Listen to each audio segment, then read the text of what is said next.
मुझे नहीं मालूम था कि इमरान खान को शॉर्ट टर्म मेमोरी लॉस हुआ है। जब डोनाल्ड ट्रंप से जाके झप्पियां पा रहा था, जिम्मेदारी के साथ किबला तला जतोई साहब, आप इस बात से बाखूबी आगाह हैं कि वहां पर हम ये फतवा देते हैं कि नबी अलैहिस्सलाम की बारगाह में बावाज़े बुलंद दुरूद भी नहीं पढ़ा जा सकता।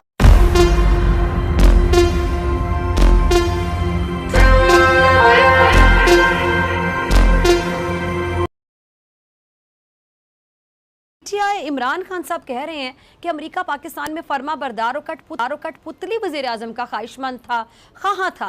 अब मौजूदा हुकूमत के आप भी इत्तेहादी खोड़ो साहब और बिलावल साहब वज़ीर ख़ारिजा हैं, तो क्या कहेंगे इमरान खान के इस बयान पर?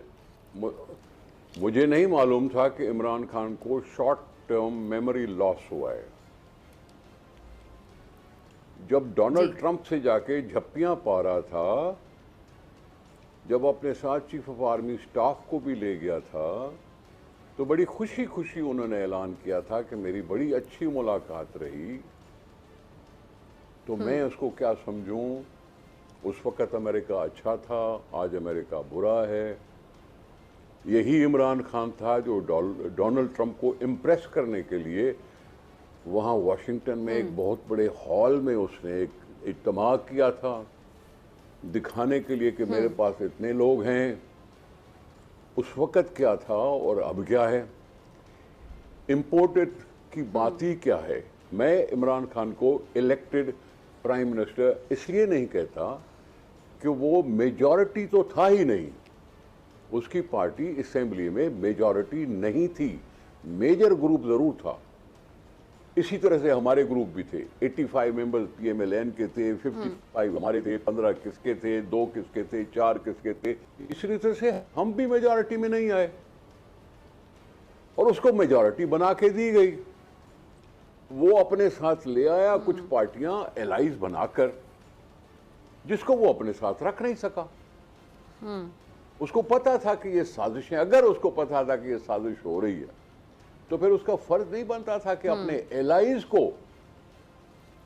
साथ रखता, अपने मेंबरान को टूटने न देता, उनको कॉन्फिडेंस में लेता, उनको मनाता, उनके साथ मिलता, उनके साथ अंडरस्टैंडिंग पैदा करता। चलो जी, दूसरी पार्टियों से ले आए थे आप, दूसरी पार्टियों से लोग आए थे, आपने उनको टिकट दे दी और आपके वो टिकट पे कामयाब हो गए, लेकिन आप उनको रख नहीं सके खुद। और जब वो निकल गए तो उनको आपने गालियां दी, उनको बाकायदा गालियां दी थी। ये थे कब हमारे कि हमारे साथ रहते? ये कोई तरीका होता है डील करने का? आपकी शिकायतें थी, आपके लिए शिकायतें थी कि आप मिलते नहीं थे, आपके लिए शिकायतें थी कि आप किसी से हाथ नहीं मिलाते हो, आपसे शिकायत थी कि आप किसी के साथ मुस्कुराते नहीं हो। मगज में तो आपके बैठ गया था गुरूर, सर नीचे हो नहीं रहा था आपका। आपसे छोड़ गए लोग, आपके लोग अगर छोड़ गए तो ये डेमोक्रेटिक हक है। दूसरी एलआई पार्टियां अगर आपको छोड़ गई, एमक्यूएम, क्यू लीग, बाप और ये सारी जो चीजें थी वो आपके साथ थी, आप उनको यानी आपके मुताबिक खान साहब के बिहेवियर इशू पर लोगों ने उनको छोड़ा और कोई वजह नहीं थी? और क्या कहूंगा मैं, और क्या कहूंगा? शाहजैन बुख्ती साहब का छोड़ के आना क्या माना रखता है? खालिद मक्सी साहब वालों का आना क्या माना रखता है? वो तो तेरे साथ ही बैठे हुए थे ना, तेरी हुकूमत में तेरे साथ बैठे हुए थे। क्या शिकायतें कभी पता किया तुमने? कभी देखा सही, हाल अहवाल किया उनके साथ? तुम तो हमेशा ये कहते थे कि जी मेरे सपोर्ट में वो हैं, हम एक पेज पे, हम एक पेज पे, हम एक पेज पे, और इसी घमंड में तुम समझते थे कि जी तुम्हें कोई छोड़ के जाएगा नहीं। सब्सक्राइब करें और बेल दबाएं ताकि कोई खबर रह न जाए। मेरी ही एक वीडियो जो बोल पे थी बहुत ज़्यादा वायरल हुई, तो लोगों ने मुझसे भी पूछना शुरू किया कि जनाब ये मस्जिद अक्सा की तौहीन होती है तो आप नहीं बोलते, तो ये होता है तो फ़लाँ।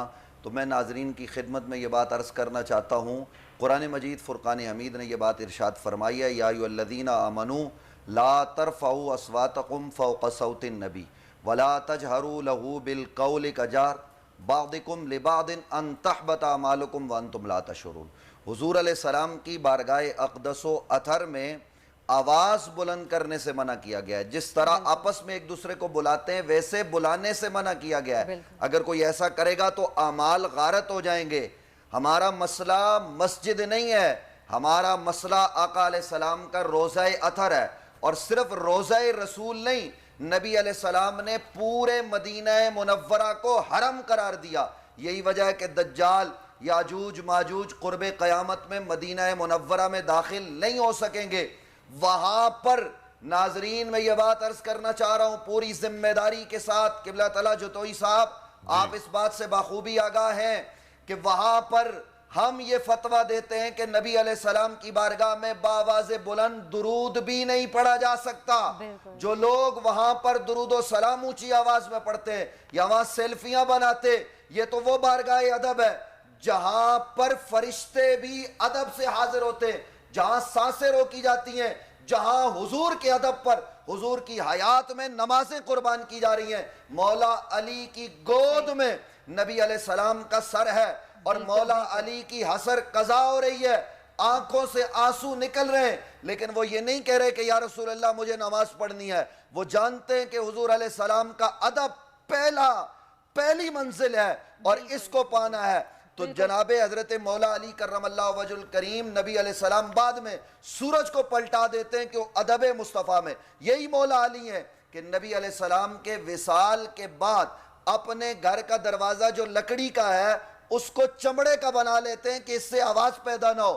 تو میں یہ عرض کرنا چاہتا ہوں ناظرین کی خدمت میں, اور میں عمران خان صاحب, نواز شریف صاحب, شہباز شریف صاحب, مفتی صاحب خطا کلامی کی معافی چاہوں گی آپ سے. آپ کی تمام باتیں ہیں بالکل درست ہیں, لیکن یہاں پہ ہم بات کر رہے ہیں کہ جو واقعہ وہاں مسجد نبوی میں پیش آیا, جو کچھ بھی وہاں پہ ہوا, یہاں پہ پاکستان میں اس کے اوپر اگینسٹ اس کے کیس بنانا, اس طرح کی FIR کاٹنا, یہ کہاں کی انصاف ہے؟ جی میں وہی بات عرض کر رہا تھا, ابتدائی بات عرض کرنے کے بعد, کہ میں ان تمام سیاسی قائدین سے یہ کہنا چاہتا ہوں, اولاً تو اب تک مایوسی اس بات کی ہے کہ کسی ایک سیاسی قائد نے بھی یہ نہیں کہا کہ ہماری جماعت کے لوگ آقا علیہ السلام کے روضہ پر جائیں تو وہاں وہ کسی کے خلاف کوئی بات نہ کریں. وہاں بارگاہ مصطفیٰ ہے, ہمیں سمجھنا چاہیے. باقی رہ گیا سیاسی مقدمات, تو یہ نبی رحمت صلی اللہ علیہ وسلم کی بارگاہ ہے, اس میں جس نے بے ادبی کی ہے, جو خوش ہوا ہے, ہمارے